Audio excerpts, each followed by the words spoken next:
Exactly. So Yeah, you and I had absolutely. how was your first meeting? How did it go? It was fine. I mean, right now they're talking about the Congressional Ethics Committee and some of the things that happened last year. Right, it was rough. And how did they move forward? In the 112th Congress. So, but I was here on at noon, and we got started a little late, so I got to bug out to another meeting. But They're talking to you and everything. There's no problem. there is no issue. I mean, and see, the thing is, it was so funny. I don't know where they thought I was, born, what planet. But I told them, John Lewis was the guy that my parents voted for in the University of Atlanta, Georgia.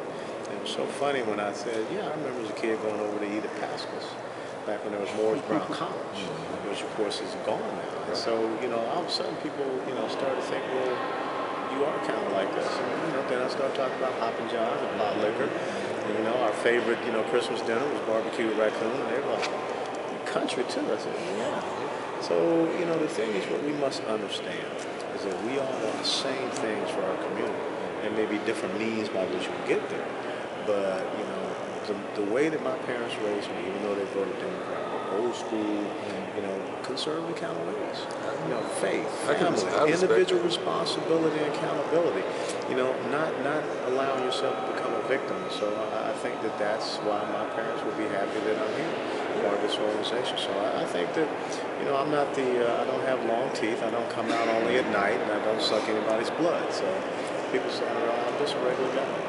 So they didn't, obviously, they're talking about ethics, they probably didn't get into, obviously, this first meeting, so they didn't get into a whole lot of issues. We talked about some, other things. We talked about the strategy sessions coming up on the 27th. I'll be there for that. And, I also talked about some things that I'm going to be doing. I'm going to try to, have a, black military reception, bringing in the guys like Tuskegee Airmen, Triple Nickel, folks like that, working with the Army liaison on that. And then also, I'm a big biker, and so motorcycle riders. We're going to have, Rolling Thunder on Memorial Day.